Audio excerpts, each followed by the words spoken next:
नमस्कार। आज चार्ट के जुबानी में हम मस्टर्ड का आउटलुक देखेंगे। पिछले काफ़ी दिनों से मस्टर्ड में हमने एक लैकलस्टर मूवमेंट आते हुए देखा, प्राइजेस में भी हमने गिरावट देखा, बट अब टेक्निकल चार्ट्स की अगर बात करें तो उसपे हमें एक अच्छा एक सिग्नल दिखाई देता है। तो आइए आज हम मस्टर्ड की आउटलुक देखते हैं।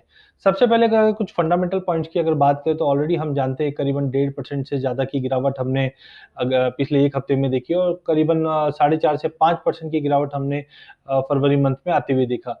प्राइजेस में जो गिरावट है बिकॉज़ क्योंकि हायर प्रोडक्शन इस बार उम्मीद जताई जा रही है मार्केट में, इसकी वजह से प्राइजेस में हमने काफ़ी अच्छी गिरावट देखी है। अगर मस्टर्ड प्रोडक्शन के फोरकास्ट की बात करें तो करीबन 84 लाख टन के आसपास की उम्मीद जताई जा रही है, जो सेकंड एडवांस एस्टीमेट गवर्नमेंट की तरफ से आए हैं।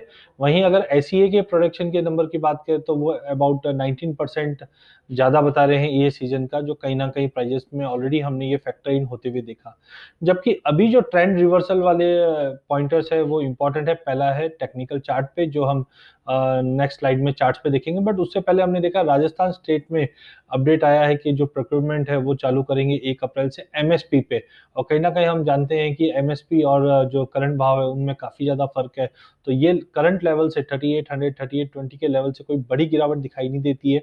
अगर एमएसपी पे बाइंग स्टार्ट होती है तो डेफिनिटली सेंटीमेंट मार्केट में सुधरेगा।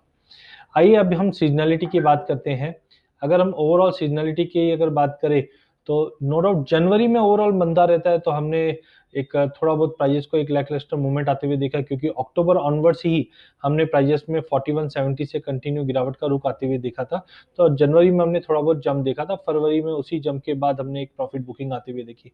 बट इन ऑल सीज़नैलिटी के हिसाब से देखा जाए तो मार्च, अप्रैल, मई, जून, जुलाई हमेशा तेज़ी का रुख रहा है। नो डाउट मार्च और अप्रैल 2018 में हमने प्राइसेज़ में गिरावट देखा था प्रोडक्शंस को लेकर, बट इससे पहले अगर हम देखें तो सीज़नैलिटी के हिसाब से हमेशा तेज़ी का रुख रहता है। तो टेक्निकली हमें लगता है कि प्राइसेज़ में एक जंप देखना भी चाहिए, क्योंकि ओवरसोल्ड में और साथ में जिस ढंग से एमएसपी की जो खबर आई है, वो भी एक मार्केट का सेंटीमेंट पॉजिटिवली ट्रेड करता हुआ दिखाई देगा। और 3800 का लेवल भी अगर आप देखेंगे, तो पिछले 6 महीने के अंदर कभी भी हमने ये लेवल्स को ब्रीच करके होल्ड करते हुए मार्केट को नहीं देखा। तो आई थिंक सीज़नैलिटी भी दिखाता है कि प्राइसेज़ में मार्च और अप्रैल में एक जंप देखने मिल सकता है। आइए अब हम चार्ट की जुबानी बात करते हैं। चार्ट के हिसाब से अगर देखा जाए तो मार्केट में हमने फरवरी में ही एक अच्छा खासा जंप देखा था, 4000 का लेवल, वहाँ से हमने प्राइसेज़ में एक अच्छा खासा फॉल देखा था। ये जो पैटर्न आप देख रहे हैं, इसे हम हार्मोनिक पैटर्न कहते हैं। ये एक टेक्निकल इंडिकेटर पैटर्न है। यहाँ पे हमने देखा है कि जनरली ये पैटर्न की इम्पोर्टेंस ये है कि जहाँ पे भी पैटर्न क्रिएट होता है, जनरली मार्केट वहाँ से ही घूम जाता है। और हम देख सकते हैं कि 2 दिन पहले 2 दिन पहले जैसे ही प्राइसेज़ ने करीबन 3840 का लेवल छुआ था मई मंथ, वहाँ से ही मार्केट ने एक अच्छा खासा बेस बना चुका है और कन्फर्मेशन के लिए आज हमने 3868 का भी लेवल तोड़ते हुए दिख चुके हैं।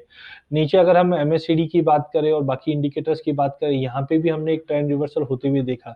तो आई थिंक हार्मोनिक पैटर्न जो बना है, वो कहीं न कहीं एक अच्छा सिग्नल दे रहा है मस्टर्ड में, और साथ में हाज़िर में भी हमने देखा लो लेवल पे कोई ज़्यादा बिकवाल एक्टिव नहीं है। तो इन सबको देखते हुए हमें लगता है कि 3868 का काफ़ी अच्छा लेवल है। इसके ब्रेकआउट पे हमें बाय करना चाहिए मस्टर्ड।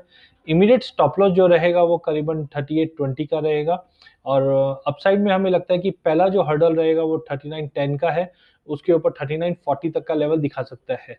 नो डाउट क्रॉप की साइज़ ज़्यादा होने की वजह से हम कोई बड़े टारगेट्स के देने से बच रहे हैं, बट ओवरऑल हमें लगता है कि 3980 से लेके 4000 तक का जो लेवल है, वो मस्टर्ड में हम देख सकते हैं। अगले 15 से 20 दिनों के अंदर ये टारगेट देखने के मिल सकता है। धन्यवाद।